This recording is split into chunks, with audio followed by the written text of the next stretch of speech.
এখন আমাদের টপিকস হচ্ছে কি ভার্টাইগো। ভার্টাইগো মানে মাথা ঘোরানি। তো মাথা ঘোরা মানে হচ্ছে রোগীর কাছে মনে হবে যে হয় সে নিজে ঘুরতেছে নয় দুনিয়াটা ঘুরতেছে। মানে এটা হচ্ছে ভার্টাইগোর কনফার্ম প্রমাণ। অনেকে আছে যে মানে কেমন কেমন লাগে, অস্বস্তি লাগে, মানে মাথা হালকা লাগে, ওগুলো কিন্তু ঘুরানি না। আমরা ঘুরানি বলতে বুঝবো কি, হয় রোগীর কাছে মনে হবে সে নিজে দুনিয়ার চারপাশে ঘুরতেছে অথবা দুনিয়াটা তাকে নিয়ে তার চারপাশে ঘুরতেছে। এটার হলে কি রোটেটরি মুভমেন্ট। অথবা রোগীর কাছে মনে হবে যে পৃথিবীতে একটু হালকা ভূমিকম্প হচ্ছে, অথবা তার কাছে মনে হবে ম্যাগনেট মানে চুম্বকে তাকে একদিকে যে কোনো একদিকে টেনে টেনে ফেলে দিচ্ছে। এগুলোকে আমরা সাধারণত কি বলি, মাথা ঘোরানি বলি। তাহলে একটা রোগী মাথা ঘোরায় বললে আমাদের আগে বোঝা উচিত আর সত্যি তার মাথা ঘোরায় কিনা। তো মাথা ঘোরানির তিনটা ধরন আছে। কয়টা ধরন? তিনটা ধরন। একটা হচ্ছে, প্রথমটা হচ্ছে একিউট ভেস্টিবুলার ফেলিউর। এই ক্ষেত্রে রোগী ধরো একটা শুয়ে ছিল, হঠাৎ করে তার প্রচন্ড মাথা ঘোরানি শুরু হয়েছে, অথবা সকালে ঘুম থেকে উঠছে হঠাৎ করে তার প্রচন্ড মাথা ঘোরানি শুরু হয়েছে, অথবা হাঁটাচলা করতেছে, বসতেছে, কাজকর্ম করতেছে, এর মধ্যে হঠাৎ করে যদি প্রচন্ড মাথা ঘুরায়, রোগী যদি চোখ খুলতে না পারে ঘুরানির যন্ত্রণায়, রোগী বিছানা থেকে উঠতে না পারে, টয়লেটে যেতে না পারে, আরেকজনকে সাহায্য নিতে হয় এবং বিছনাবন্দি হয়ে যায়, যদি রোগীর বমি হয়, তাহলে এটাকে কি বলে, একিউট ভেস্টিবুলার ফেলিউর। আর আরেকটা মাথা ঘোরানি আছে, এটা হচ্ছে বিনাইন পজিশনাল প্যারোক্সিসমাল ভার্টাইগো। কি বলে? Benign positional paroxysmal vertigo. এই রোগীগুলো কি হয়, ধরো রুকু সেজদা, আমাদের মাথার সবচেয়ে বড় চেঞ্জটা কখন হয়? রুকু সেজদা দিতে গেলে, তাই না? এই যে রুকু দিতে গেলে অনেকটুকু হয়, সেজদা দিয়ে আবার উঠতে গেলে অনেকটুকু মাথা হেড পজিশন চেঞ্জ হয়।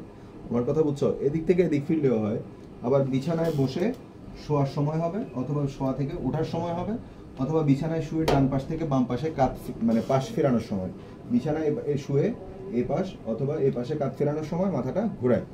ওই সময় 3-4 সেকেন্ড বা 7-8 সেকেন্ড বা 10 সেকেন্ড পর্যন্ত রুগীর প্রচন্ড মাথা ঘোরানি হবে।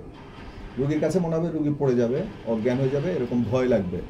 কিন্তু তোমার এটা মানে সেকেন্ডস, 8-10 সেকেন্ড বা 7-8 সেকেন্ড, 10 সেকেন্ড, 12 সেকেন্ড, 15 সেকেন্ড, এর বেশি হবে না। এই গেল দ্বিতীয়টা। আর তৃতীয় আরেকটা হচ্ছে মিনিয়ার্স ডিজিজ। বয়স যদি 60-70 হয়ে যায়, দুই কানে যদি কম শোনে, কানের নার্ভ যদি ক্ষয় হয়ে যায়, দুর্বল হয়ে যায়, তাহলে রুগীর কানে কম শুনবে, কানে ঝিঝি করবে, সাথে রুগীর মাথা চক্কর দিবে মাঝে মধ্যে। কয় ধরনের হলো? 3 ধরনের। এই ভার্টাইগোগুলো, আরেকটা ভার্টাইগো হইতে পারে ব্রেন টিউমার হলে। কি হলে? Brain tumour. তো ব্রেন টিউমার হলে সাধারণত মাথা ঘুরানির পাশাপাশি আরো সমস্যা দেখা দেয়, যেমন চোখে একটাকে দুইটা দেখে, কথা বলতে সমস্যা হয়, পানি গিলতে সমস্যা হয়, ফেস দুর্বল হয়ে যায়, চোখের পাতা পড়ে যায়, অনেকগুলো সমস্যা হয়। ব্রেন টিউমার হলে শুধুমাত্র ঘুরানি দিয়ে ব্রেন টিউমার বলাটা খুব মুশকিল। হ্যাঁ, আরেকটা হইতে পারে কিসে মাথা ঘুরানি, যে স্ট্রোক যদি হয়। আরেকটা কি হলো? স্ট্রোক যদি হয়। তাহলে মাথা ঘুরানির কিছু রোগের জন্য কোনো টেস্ট লাগে না, যেমন একিউট ভেস্টিবুলার ফেলিউরের জন্য কোনো টেস্ট লাগে না, বিনাইন পজিশনাল প্যারোক্সিসমাল ভার্টাইগোর জন্য কোনো টেস্ট লাগে না।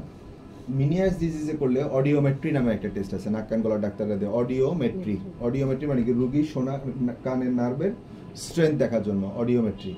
এটা করলে যদি বলে যে হ্যাঁ এখানে সেন্সরি নিউরাল হিয়ারিং লস, মানে কানের নার্ভের ক্ষয় আছে, তাহলে আমরা বুঝে নিব এই রোগীর মাথা ঘোরায় কেন। মিনিয়াস ডিজিজের জন্য বেশি বয়সে নার্ভটা অটোমেটিক ক্ষয় হয়ে যায়। আর রোগীর যদি মাথা ঘোরানির সাথে আরো কোনো দুর্বলতা, এক হাত দুর্বল, এক পা দুর্বল, খিঁচুনি হয়, পাগলামি করে, অজ্ঞান হয়ে যায়, তারপরে চোখের দুর্বলতা আছে, খাইতে গেলে অস্বস্তি লাগে, জিহ্বা নাড়াইতে কষ্ট হয়, তাহলে আমরা ধরে নিব কি আছে, ব্রেন টিউমার আছে। তো স্ট্রোকেও ব্রেন টিউমার মতোই, স্ট্রোকেও যদি মাথা ঘোরায়, তাহলে ব্রেন টিউমারে যেরকম কতগুলো দুর্বলতা দেখা দেয়, ওইরকম দুর্বলতাগুলো থাকবে। আমার কথা বোঝা গেছে? তো মাথা ঘোরানির জন্য আমি যে ওষুধগুলো প্রেসক্রাইব করি, এগুলো হচ্ছে স্টেমেটিল, খুব স্ট্রং মাথা ঘোরানির ওষুধ। স্টেমেটিল মানে প্রোক্লোরপ্যারাজিন, হ্যাঁ, স্টেমেটিল। এছাড়া আছে বিটা হিস্টিডিন, যেটা মেনারিল নামে পাওয়া যায়, বিটা হিস্টিডিন। এই দুইটা খুব ভালো ওষুধ। নোরিয়ামও মোটামুটি মাথা ঘোরানি ভালো কমায়, এগুলো দিয়ে কমায় ফেলে আর কি। তাহলে মাথা ঘোরানি একটা রোগী আসলে আমাদের কাছে জানতে হবে হঠাৎ করে তীব্রভাবে শুরু হয়েছে কিনা, আর একটা হচ্ছে বিছনায় শোয়ার সময়, বিছনা থেকে ওঠার সময়, বিছনায় ফেরানোর সময়, তারপরে রুকু সিজদা দেওয়ার সময় তার সমস্যা হয় কিনা এটা জানতে হবে। তারপরে জানতে হবে হচ্ছে তোমার বয়স বেশি কিনা, কানে ঝিঝি করে কিনা, কানে শুনতে সমস্যা হয় কিনা, এটা আমাদেরকে দেখতে হবে। রোগীর মানে মাথা ঘুরানির সাথে আর কোনো হাত পায়ে দুর্বলতা, তারপরে মুখ বাঁকা হয়ে যাওয়া, আর চোখে একটাকে দুইটা দেখা, চোখ বন্ধ হয়ে যাওয়া, এইরকম সমস্যাগুলো আমরা দেখে আমরা করব। যদি আমরা সাধারণত মাথা ঘোরানোর ওষুধ দিয়ে কি দিব, নোরিয়াম দিতে পারি, মেনারিল দিতে পারি। আর যদি আমরা যদি অথবা মেনারিলের সাথে স্টেমিটিল দিতে পারি। ওকে, থ্যাংক ইউ।